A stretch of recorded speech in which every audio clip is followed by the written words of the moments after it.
Bismillah ar-Rahman ar-Rahim. First of all, General Sharif. And what can I say? But my commanding officer, Brigadier Mahmood, all 96 years of age. I'm humbled that you are here, sir. And along with them, lucky to have one of my best friends, Lieutenant General Ali Kuli Khan Khattak, and my sister, Nilofer. And I will later on say something which may not be that palatable to many, but I will also acknowledge General Shakil, whose father was my commanding officer, served with us. I'd like to concentrate, one young man from Rose TV, please stand, his grandfather, one of the bravest people that ever served under Major General Hidayatullah Khan Niazi. And like that, many others in this audience who I've served with have been lucky to have these things. I want to thank all of you. I can individually, I don't want to do it because it takes too much time. But one is very lucky to have such people present at such occasions. I will start with my father, and I will start with the fact that he would have been alive 105 years old today. And especially, I'm thankful to you for allowing me to dedicate this book on this day.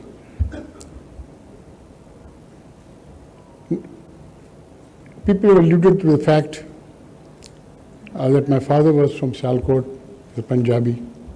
My mother was from Bogra, she was a Bengali.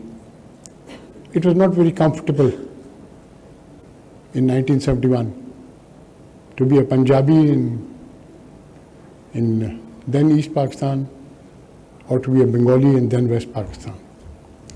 But the fact of the matter remains that my sister, younger than by 3 years, dead when only 28 years ago, and buried in now Bangladesh.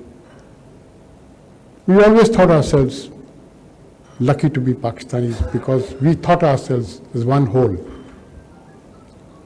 And we always carried ourselves that way. But I want to speak about something that I faced when I escaped from India and reached back Pakistan. And on the way I was told that don't go back to Pakistan. You will be shot. And I didn't believe it. Why? I'm a Pakistani. Why should I be shot? But I found out when I landed in Dhaka that the world had changed. My Pakistan was no more there. It was just a question of time before East Pakistan became Bangladesh, but it was very clear. So they sent my father to me because I was saying the wrong things.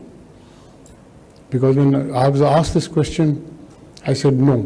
What is going on in here is absolutely wrong. I would not like my mother's people being killed the way they are being killed here. So my father was sent to me all the way. And he said, my nickname is Chand. Chand, what are you doing? You are a hero. You are the first man, Pakistani prisoner, to ever escape from India. And what are you saying? And I told him, I took him, and I felt very bad what I told him. I took him outside because I knew he was being bugged. I said, Daddy, there's a difference between you and me. He said, there's no difference.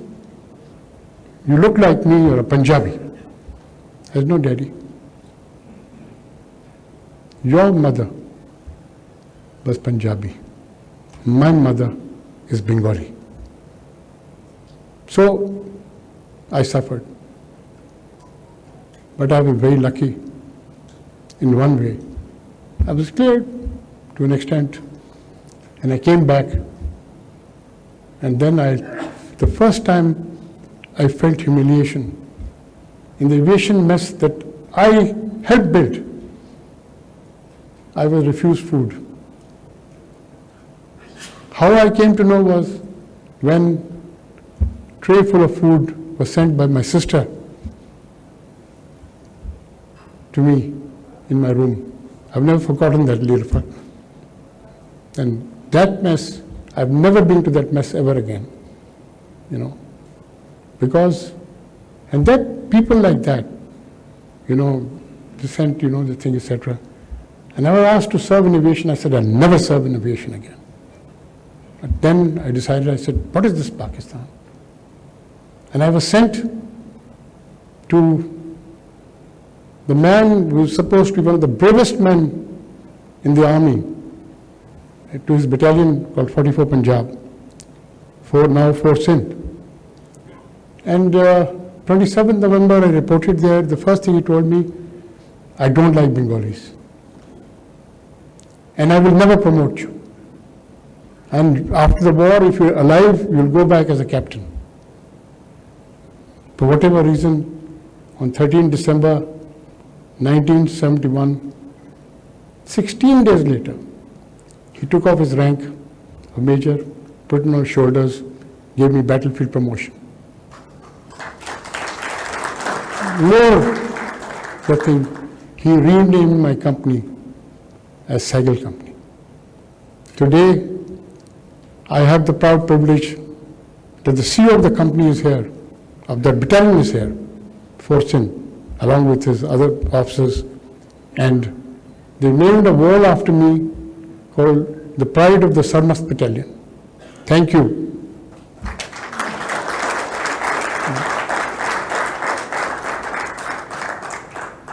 I had decided, even after the war, I'm not staying in this, because this is not my Pakistan. But just when I came home, and my father told me, you have vindicated me.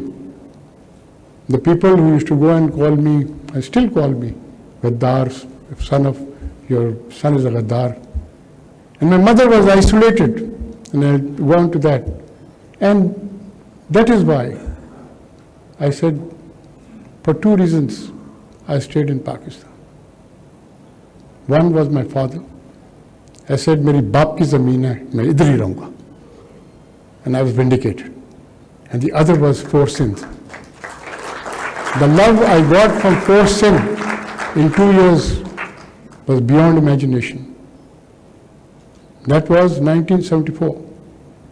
26 years, 52 years later,